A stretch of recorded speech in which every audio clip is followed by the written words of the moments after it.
Bab 79, Menyesal. Itu yang kuinginkan.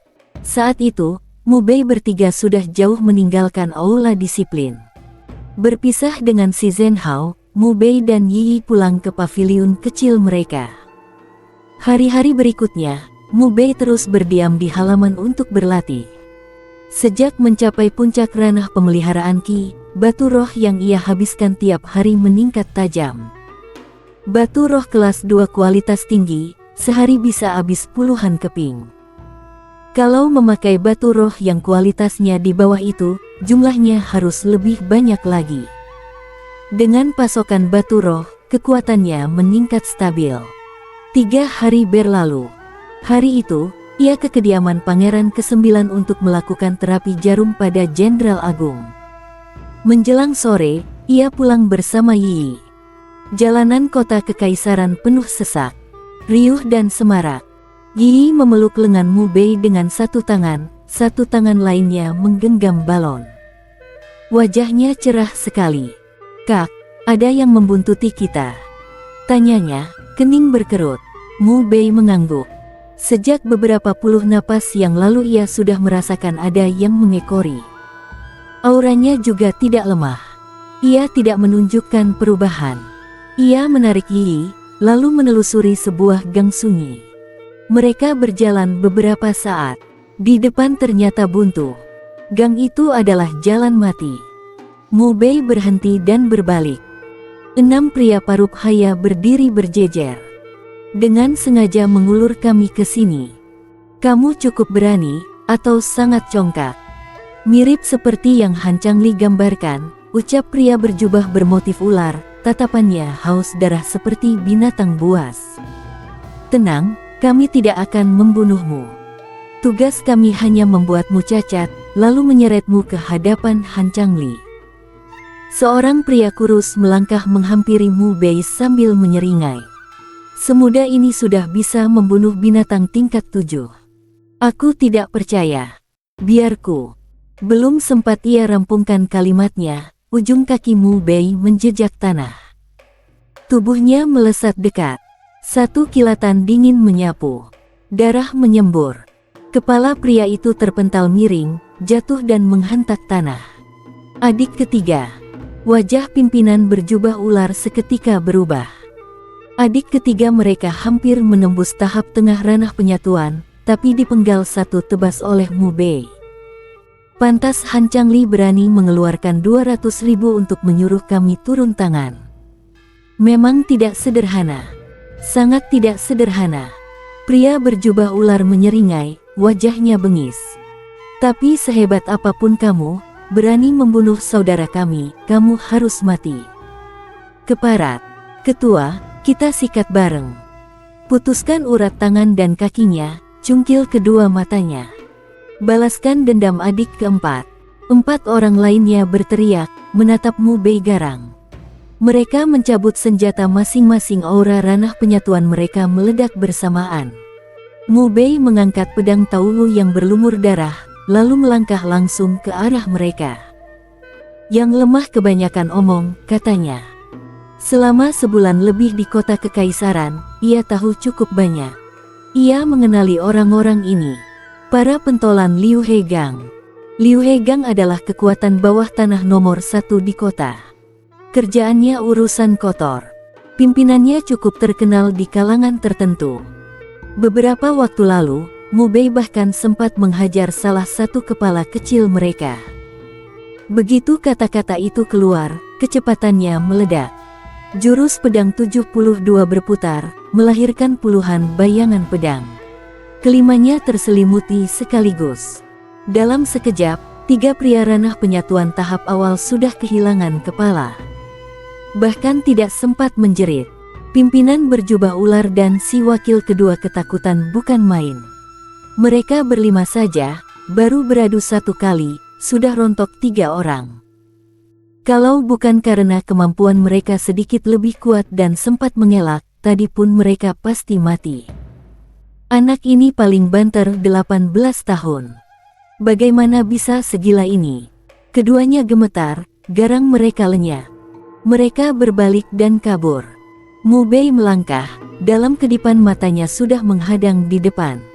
Pedang Taowu mengiris mendatar. Satu tehas kepala si wakil kedua terlepas darah muncrat. Jangan. Jangan bunuh aku. Aku minta maaf. Aku minta maaf.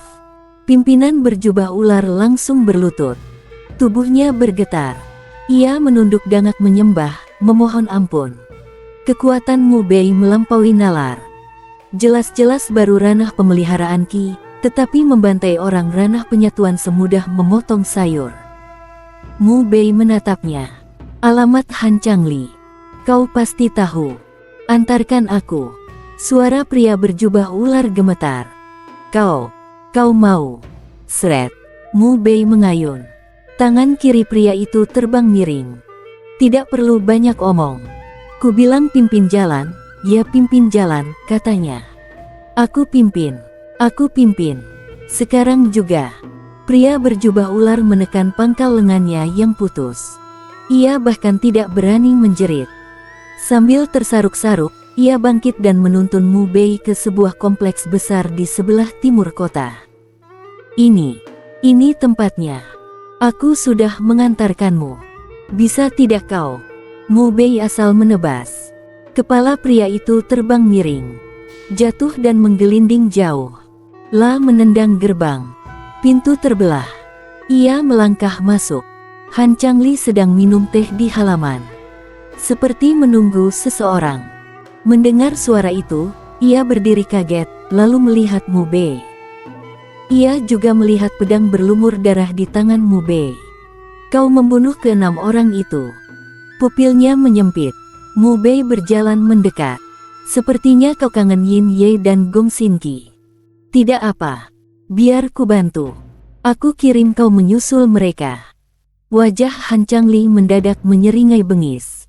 Bocah keparat.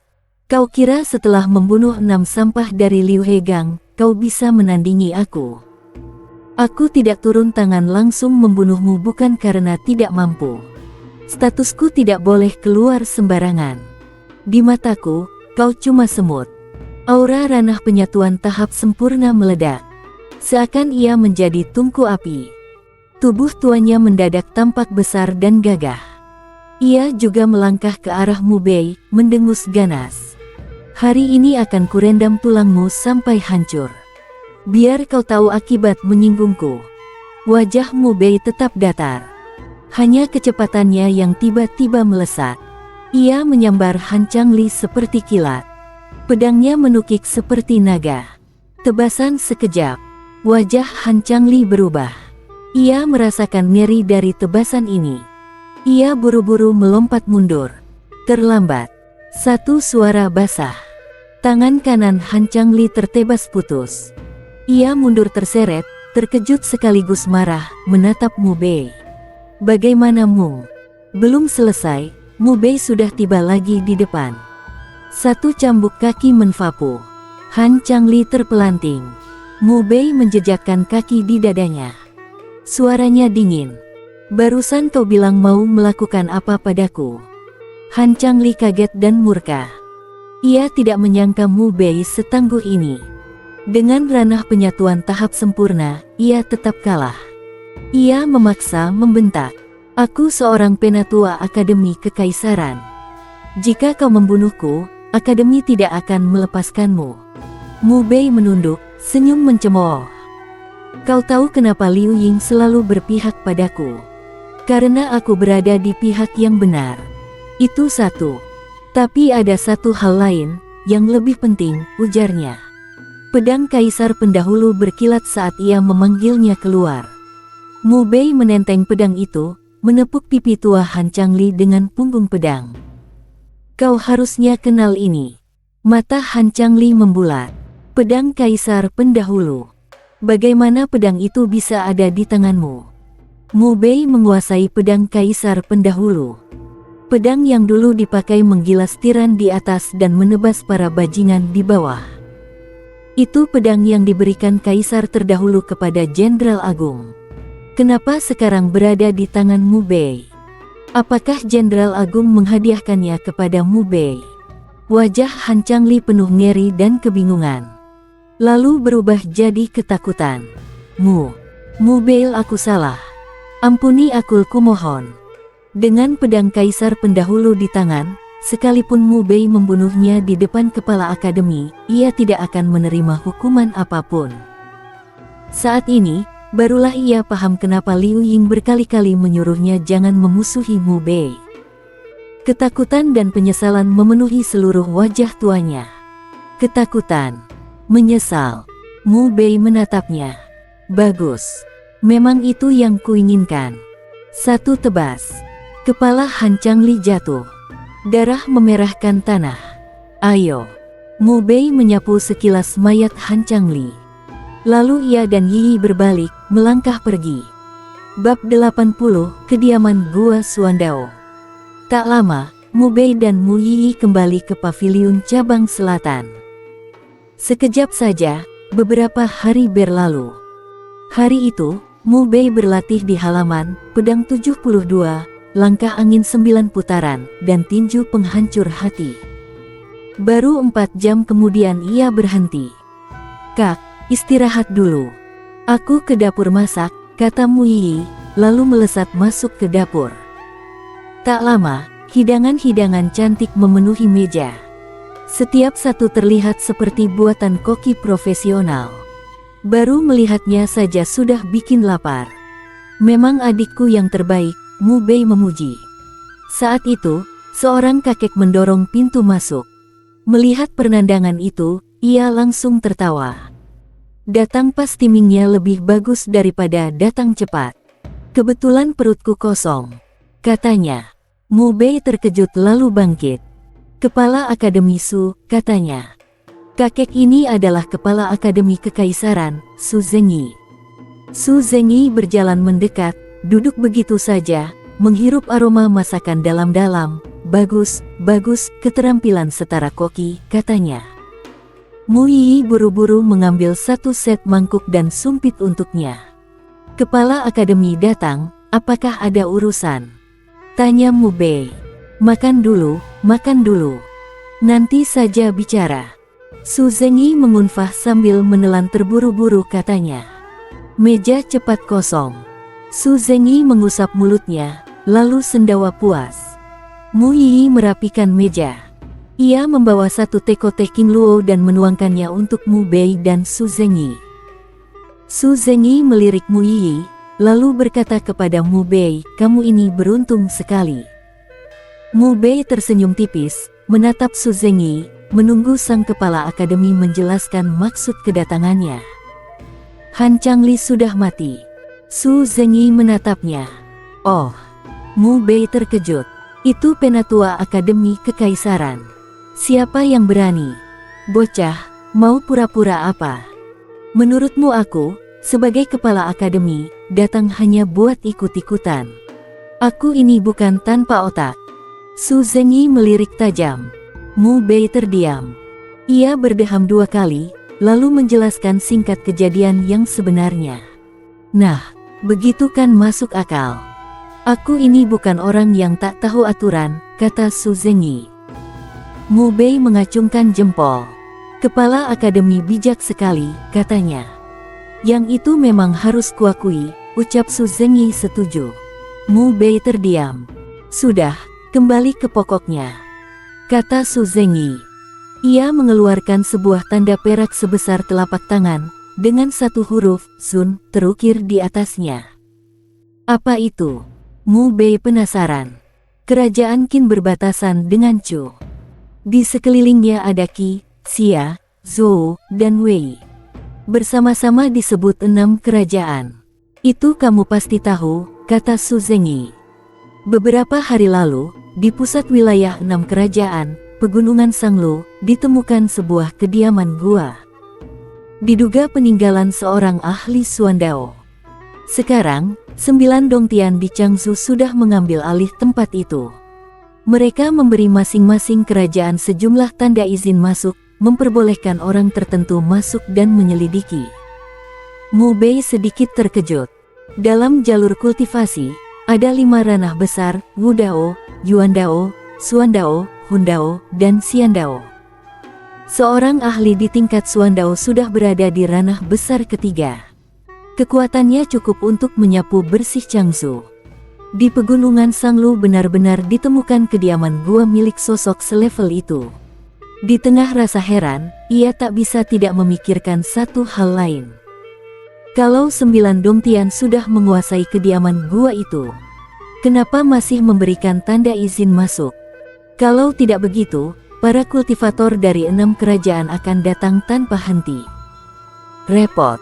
9 Dongtian memang kuat, tapi mustahil menahan semua orang di luar. Apalagi membunuh. Itu akan memicu kemarahan umum. Dengan membagikan sejumlah tanda izin kepada 6 kerajaan, masalahnya selesai. Kuat bersatu bikin aturan. Siapa yang berani melanggar?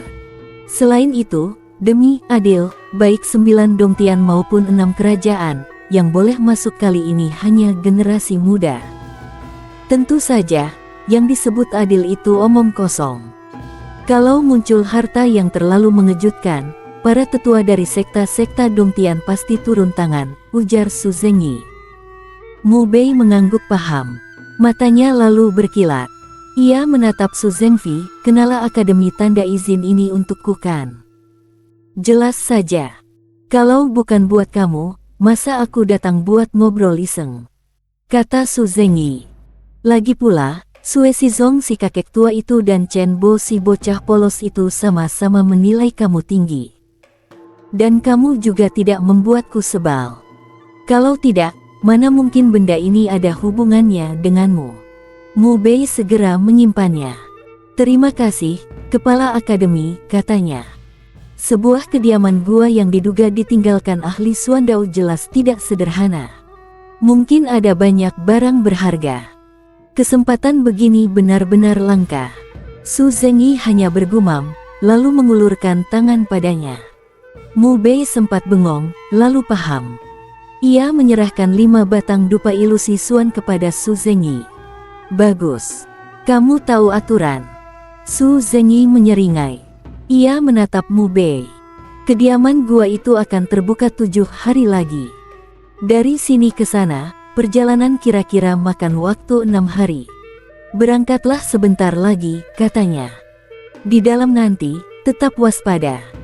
Pembunuhan dan perampasan harta bisa terjadi kapan saja. Tapi kamu juga bukan anak baik-baik, jadi tak perlu terlalu khawatir. Setelah berkata begitu, ia pun pergi. Setelah mengantar Su Zengyi, Mu Bei beres-beres sebentar dan bersiap berangkat. Kak, hati-hati, kata Mu Yi. Generasi muda dari 6 kerajaan dan 9 Dongtian akan berebut kesempatan di kediaman gua itu. Itu bukan lagi perkelahian kecil seperti di akademi. Kamu kan tahu kemampuan kakakmu. Tenang saja, Mu Bei tersenyum. La mencubit hidung kecil Mu Yi, lalu berbalik dan pergi. 6 hari kemudian, Mu Bei tiba di kediaman gua di pegunungan Sanglu.